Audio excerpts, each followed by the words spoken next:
Bonjour à tous et bienvenue sur InfoMotion. Aujourd'hui, je vous parle d'une toute nouvelle marque qui arrive en France, BYD pour Build Your Dreams. Et on commence avec le Atto 3, un SUV 100% électrique.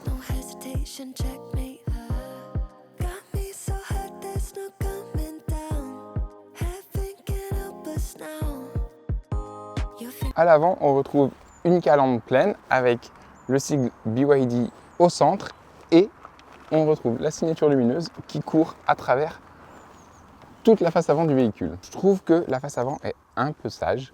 C'est plutôt joli, mais ça fait un peu le SUV qu'on voit un peu partout.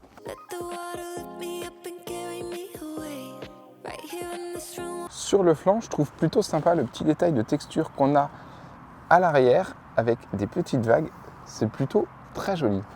Maintenant, on va voir ce que ça donne sur la face arrière.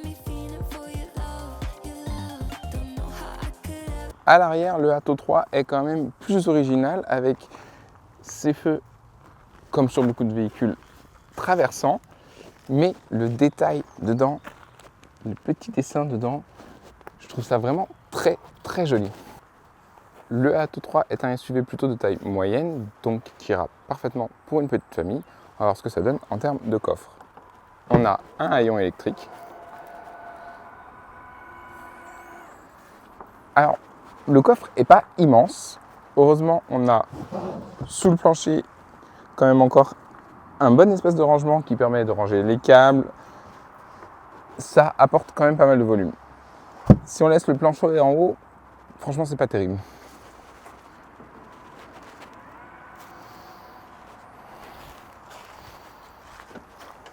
Maintenant qu'on a fait le tour un petit peu du design extérieur, on va aller voir ce que ça donne à l'intérieur.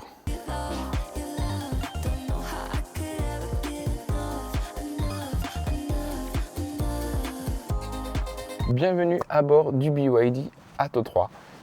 Alors, autant l'extérieur est assez conservateur, autant l'intérieur, c'est vraiment très très original.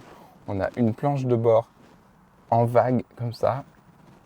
C'est très joli, c'est assez marrant en fait, mais bon, c'est un peu chargé quand même.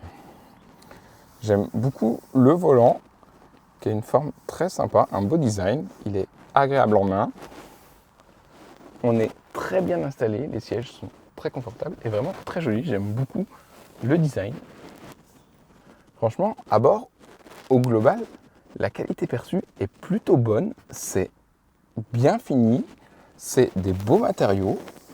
Franchement, c'est une assez agréable surprise en termes de finition et de design. C'est assumé, c'est original, mais c'est sympa.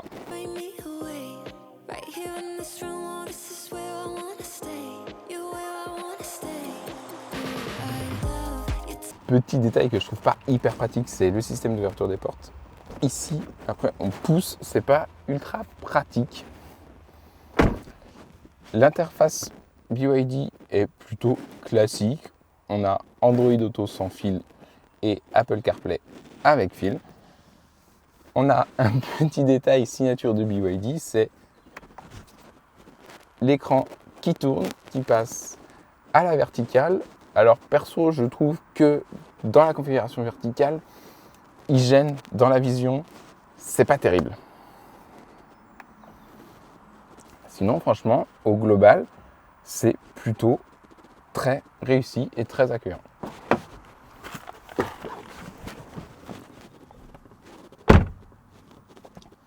Et bien, à l'arrière, franchement, on est plutôt bien installé. On a de l'espace largement suffisant aux jambes. À la tête, c'est pareil. On a un immense toit ouvrant panoramique qui est vraiment très lumineux. C'est vraiment très, très agréable. On a le petit accoudoir central. On retrouve une prise USB et une prise USB-C. Non, franchement, c'est pas mal du tout.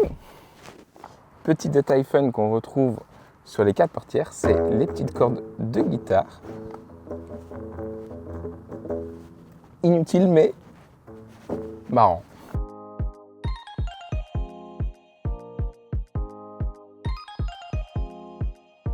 Alors, on l'a vu, si son look extérieur est plutôt consensuel, à l'intérieur, il est très original. Maintenant, on va aller voir ce que ça donne sur la route.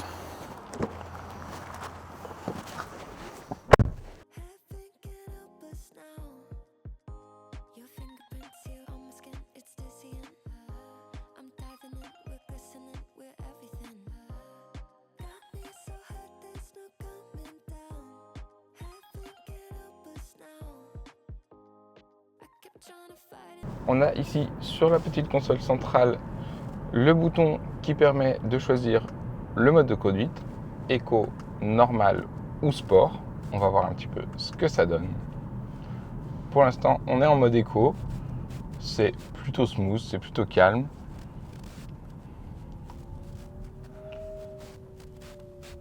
Le bruit en dessous de 30 km/h, le sifflement là qu'elle émet, c'est pas franchement génial, c'est assez vite désagréable.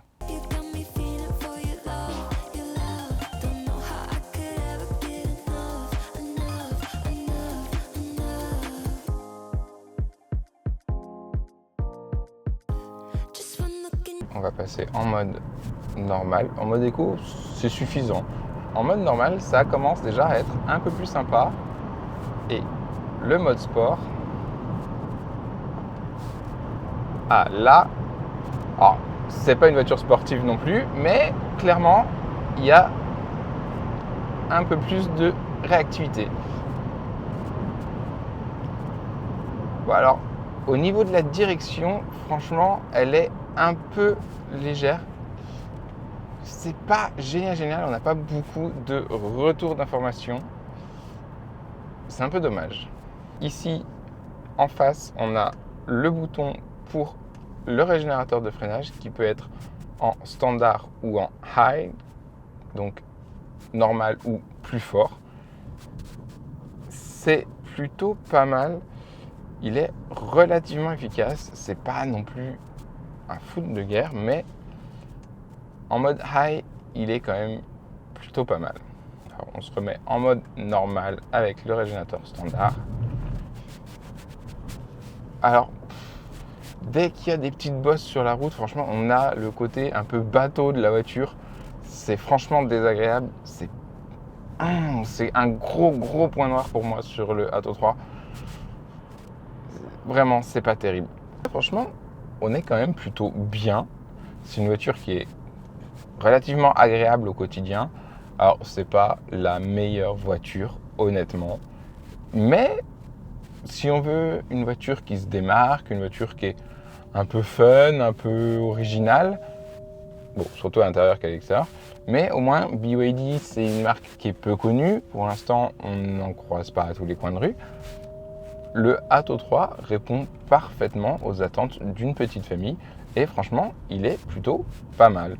Au niveau des aides à la conduite, bon, il y aurait de quoi améliorer un petit peu les choses. Elles ont un peu tendance à déconnecter toutes seules. On ne sait pas trop pourquoi. C'est perfectible, je pense. Une simple mise à jour de la part de BYD devrait régler le problème. Mais bon, elle en a besoin.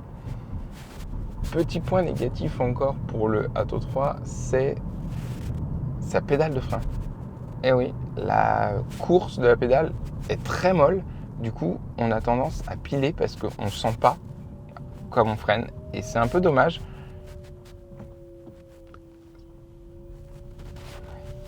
Si on a le CarPlay ou l'Android Auto d'afficher, on ne peut pas tourner l'écran. C'est pas possible.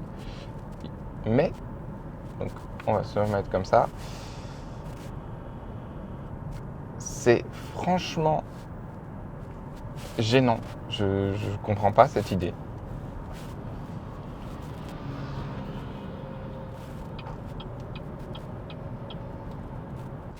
Au niveau de l'insonorisation, franchement, c'est plutôt pas mal. Vous le voyez, de nuit, on a le petit éclairage autour des haut-parleurs, sur les portes, sur le côté, et on a les mêmes éclairages à l'arrière, ce qui est plutôt rare. J'ai vu pas mal de vidéos et entendu pas mal d'articles négatifs à propos du BYD Atto 3. Et franchement, même si effectivement c'est pas la voiture idéale, c'est pas la voiture électrique de l'année, bah, franchement je le trouve pas si désagréable que ça au quotidien. Alors, il est peut-être quand même encore un peu cher par rapport au manque de notoriété de la marque, par rapport à la qualité, à l'agrément de conduite.